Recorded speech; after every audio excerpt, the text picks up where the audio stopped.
Bonjour et bienvenue dans cette nouvelle vidéo, cette fois consacrée encore à un autre post-mortem de Delta Green.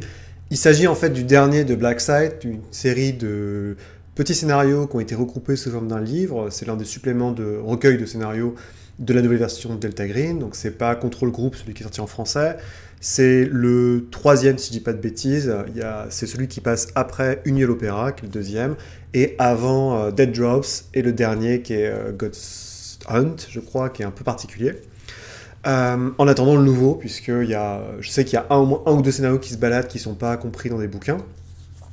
Donc, aujourd'hui, je vais vous parler de Ex Oblivione, donc de l'oubli sorti de nulle part, qui est un scénario très très curieux pour deux raisons principales. La première, c'est que c'est un scénario qui va utiliser le passif de Delta Green en tant qu'agence dans la construction du scénar.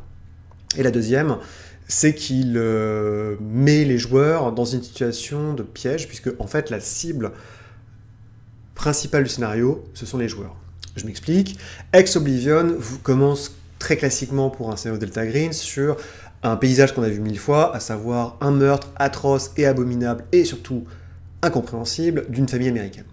Ça se passe au fin fond de l'Arizona, donc dans le désert, famille bien sous toutes les coutures, dont le mari travaille dans une base militaire, au milieu du désert à Yuma. Et la seule chose qui fait tiquer, la seule raison pour laquelle Delta Green t'appelait, que ce soit les outlaws, donc les cowboys, ou le programme, donc le nouveau Delta Green, c'est parce que il y a au milieu de cette espèce de mare de sang démentielle, toute la famille a été abattue de plus de 60 coups de couteau, certains membres de la famille ont été, je passerai sur les détails, mais sur le mur du salon, il y a une inscription avec des mots comme Itlanak, Dagon, maison, maison, maison, enfin foyer, foyer. Donc évidemment, vieux trolliste que vous êtes, vous savez que Dagon, c'est l'une des divinités serviles des profonds, et qui sert Cthulhu, et que, je sais plus, Intialak, c'est une cité sous-marine, fait une colonie de profonds dans l'océan. Plus précisément, c'est de la colonie qui se situe près d'Innsmouth. Donc, évidemment, Delta Green tic, puisque le directeur du programme de Delta Green, qui est un spoiler alert, un putain de traître, enfin, plus ou moins, c'est compliqué.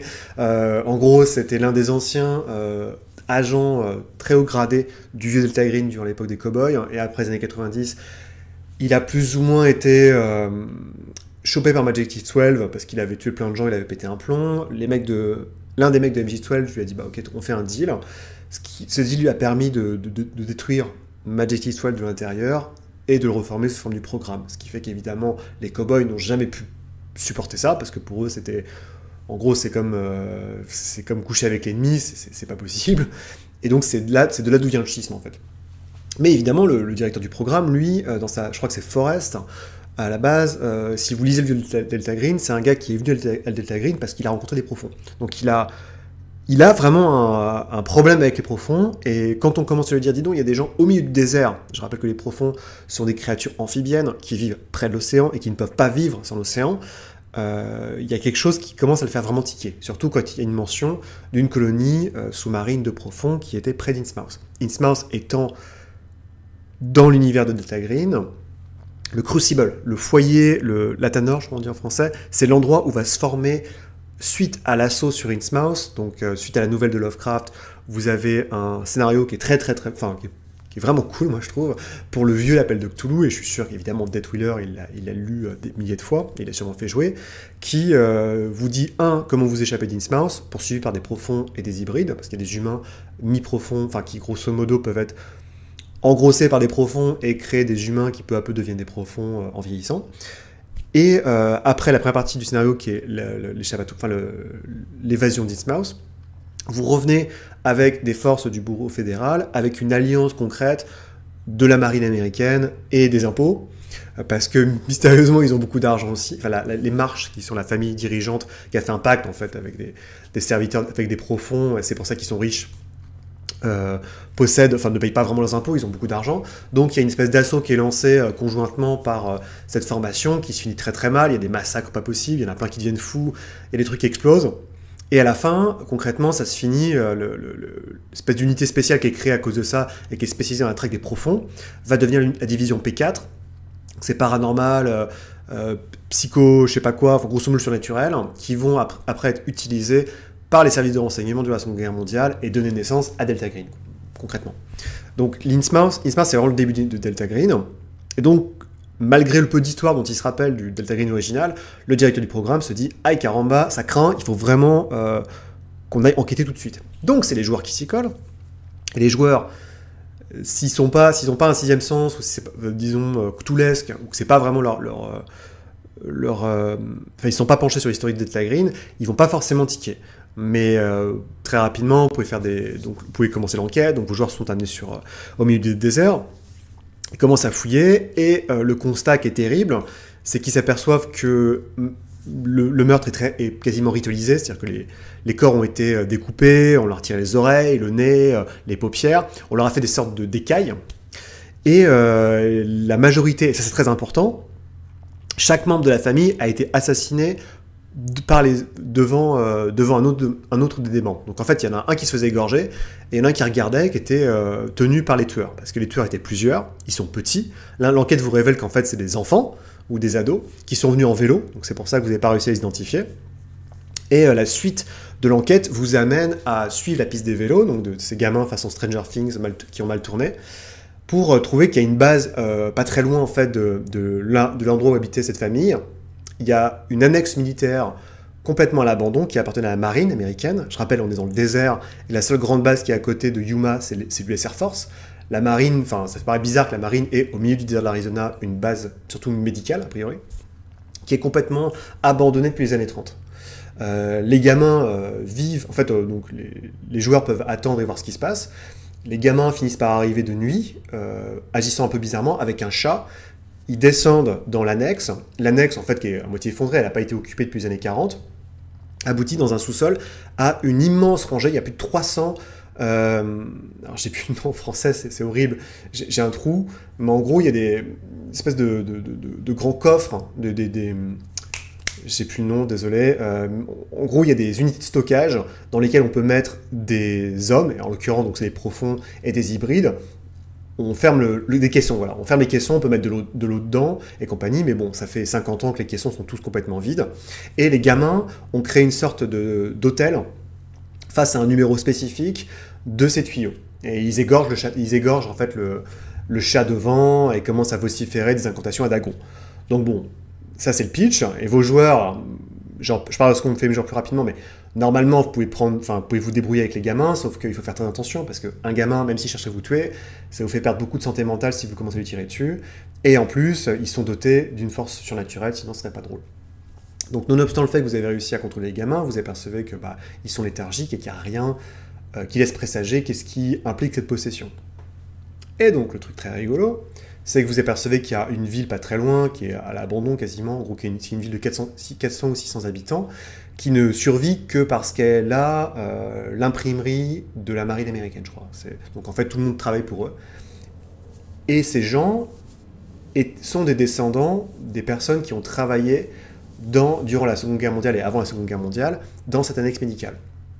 Et en fait, si vous commencez à pinguer Delta Green, le programme, mais surtout les cow-boys qui sont plus à même de vous donner des informations, parce que c'est eux qui possèdent en fait les archives de Delta Green, vous apercevez que cette espèce de succursale médicale de l'armée de la marine était en fait un camp d'internement pour les profonds et les hybrides qui ont été capturés à Innsmouth.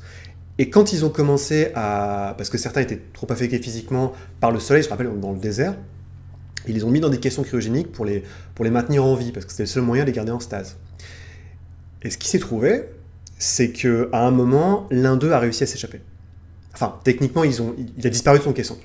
Donc tout le monde a commencé, il y a eu une grande battue, et Delta Green, enfin la division P4 a dit, vous savez quoi, on prend tout le monde, et on va les mettre au milieu du désert, encore plus loin de la ville, pour empêcher une évasion dans le Nouveau-Mexique. C'est ce qui est connu comme la chambre froide, je crois, dans le vieux Delta Green, qui est l'endroit où on laisse les profonds mourir, pour aller vite. Encore plus désolé. Et ils n'ont jamais réussi à retrouver, je crois dans les années 40 ou 42, cette personne qui s'était barrée. Sauf que, la personne qui s'est barrée en l'occurrence, c'était Albert Marsh. Albert Marsh, c'était l'un des personnes les plus importantes de la famille Marsh dont j'ai parlé plus tôt, qui était grosso modo la famille qui a fait le pacte avec Dagon, avec les profonds et compagnie, et donc qui a en fait corrompu Innsmouth.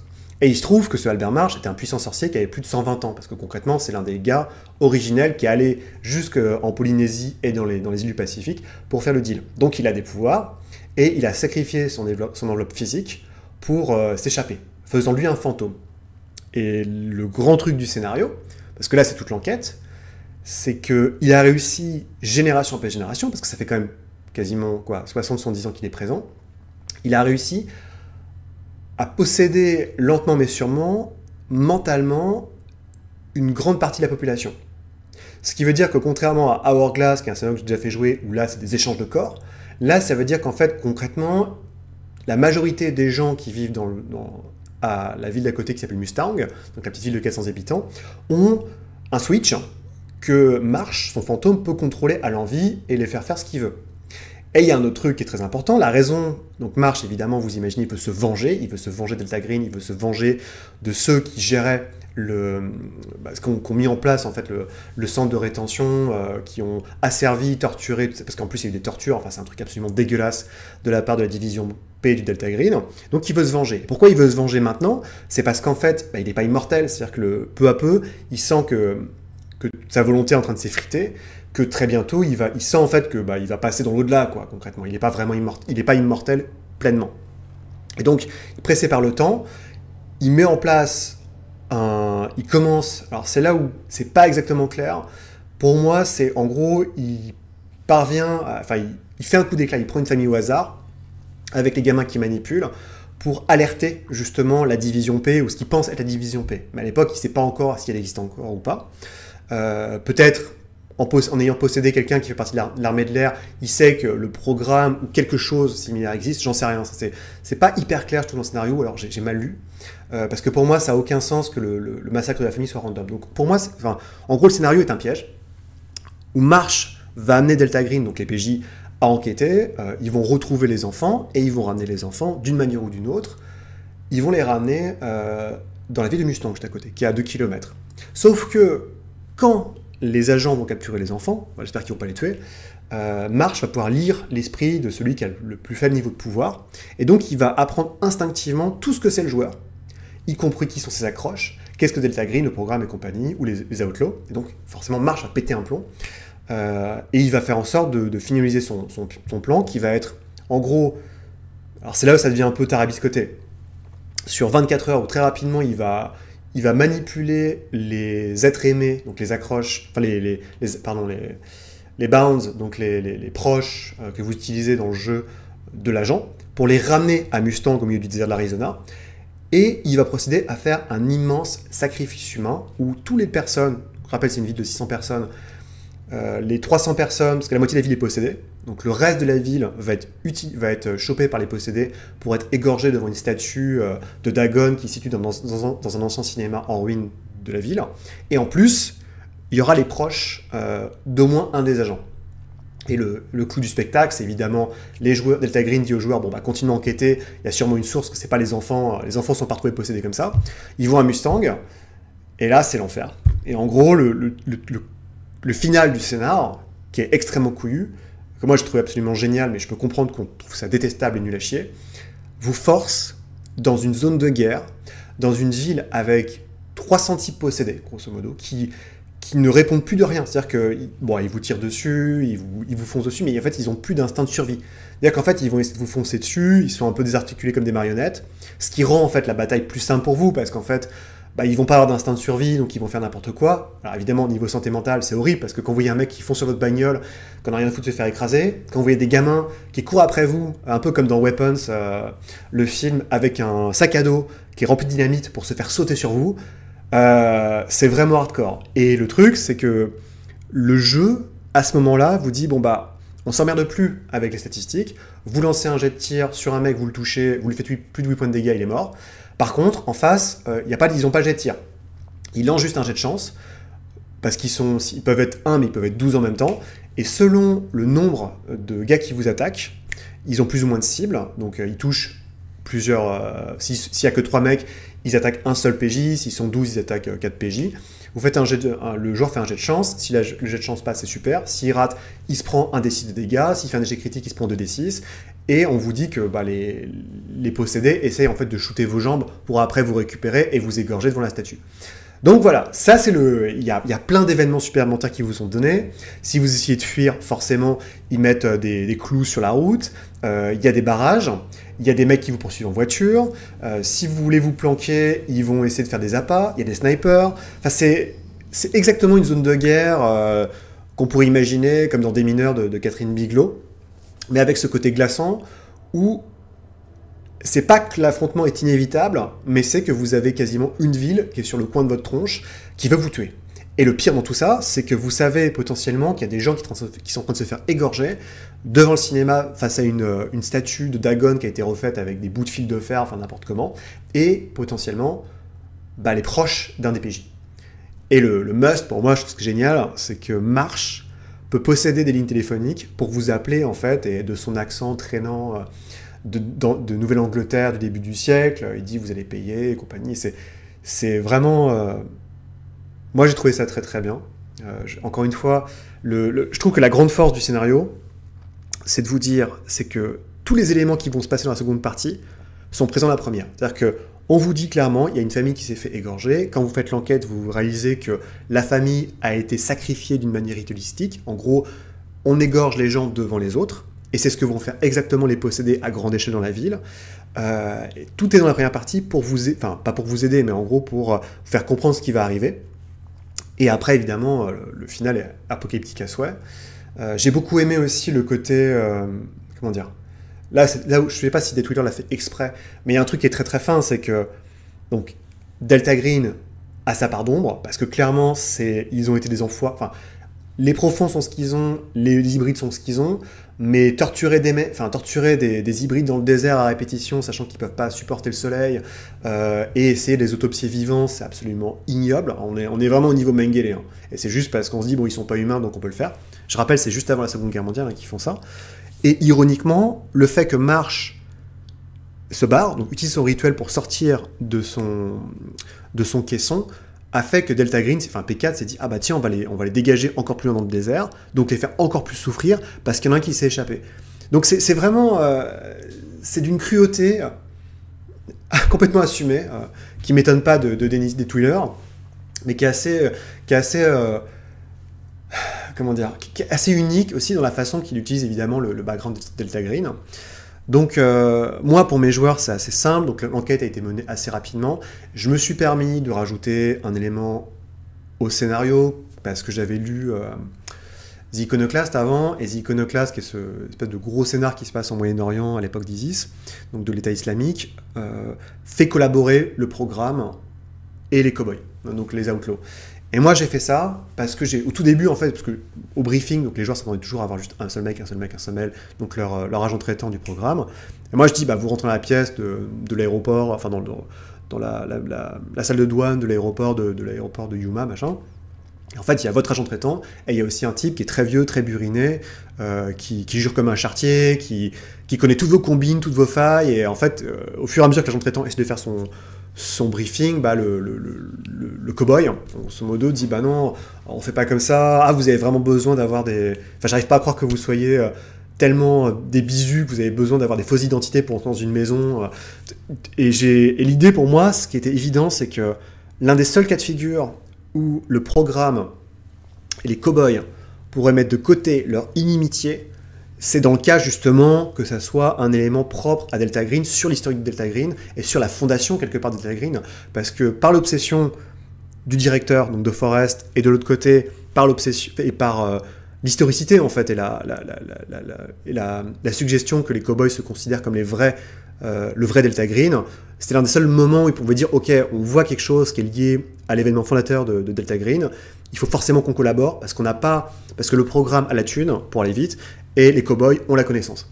Et ça m'a permis aussi de simplifier un truc, c'est que j'ai dit puisque vous avez l'agent traitant et le cowboy avec des burners, avec des téléphones, des burners, donc des téléphones que vous pouvez utiliser pour les contacter si jamais vous êtes vraiment dans la Paname, ça simplifie aussi tout le côté recherche, parce que la temporalité du scénario est assez rapide.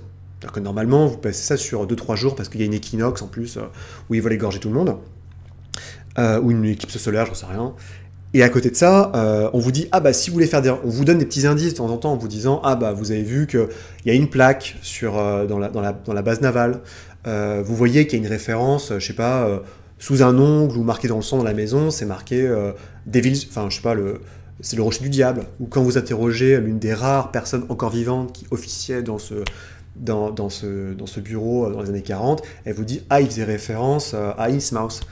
Et je trouve que l'accès aux informations est assez méchant dans le scénario, puisqu'on vous dit, bon bah, dans la grande tradition bureaucratique américaine, si vous voulez des informations sur les mots-clés que vous avez trouvés, vous appelez le programme, il vous envoie chier, et en plus, le directeur vous dit, ne faites rien. Et de l'autre côté, si vous appelez les cow-boys, ils vous trouvent des informations, mais ça prend vachement de temps.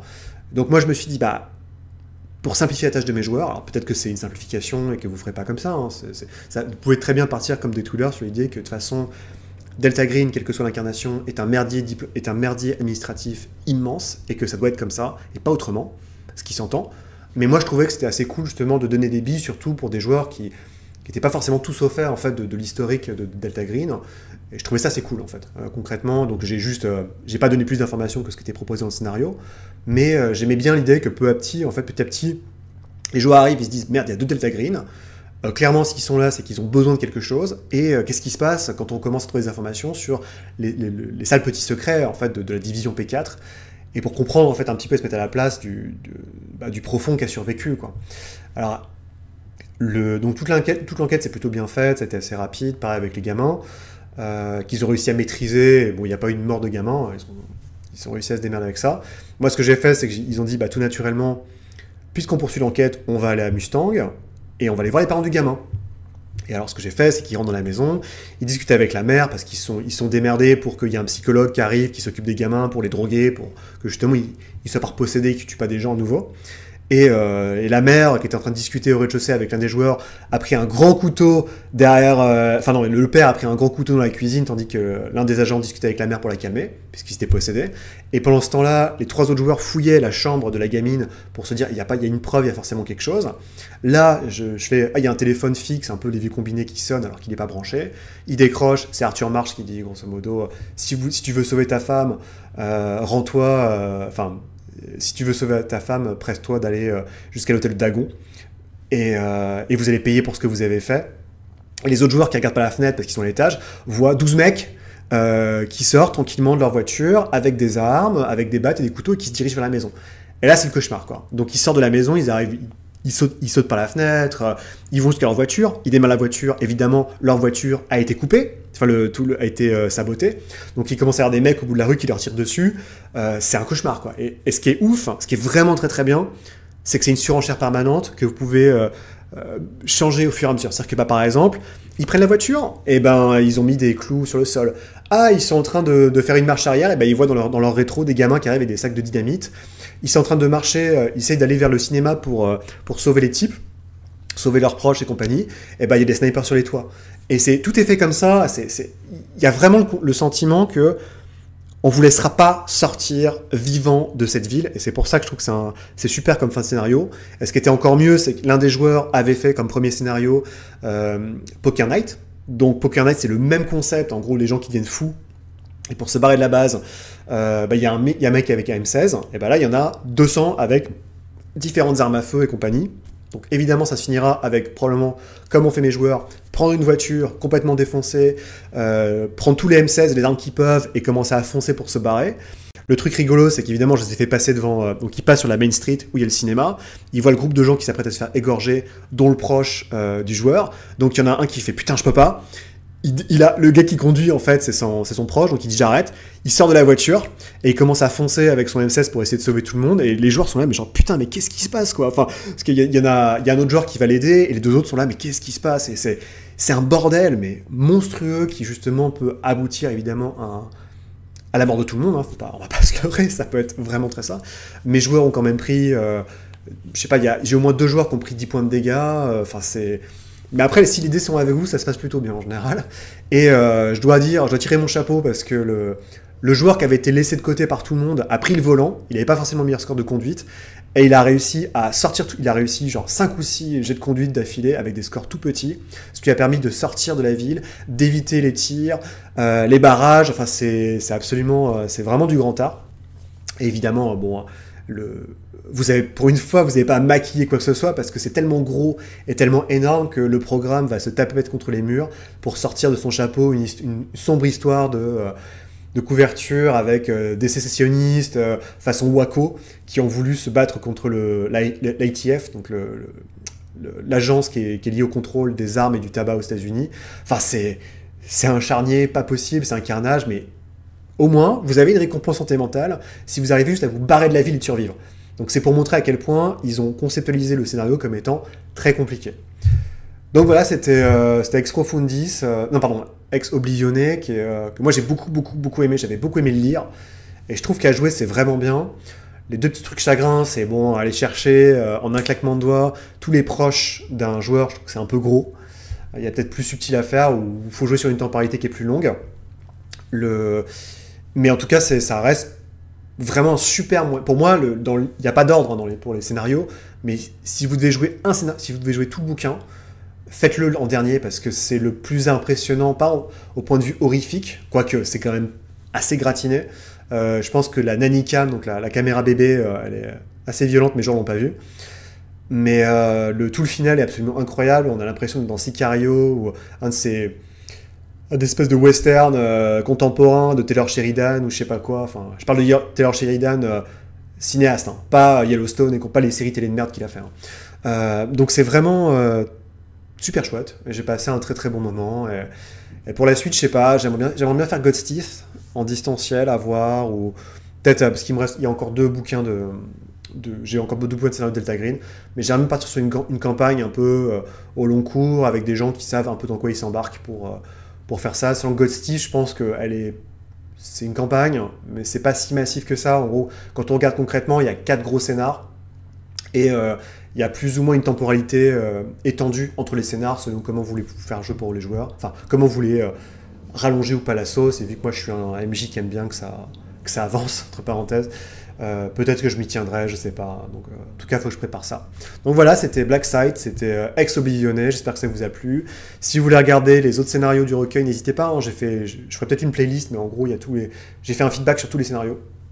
Donc il y a à boire et à manger. Concrètement, les meilleurs, ça reste.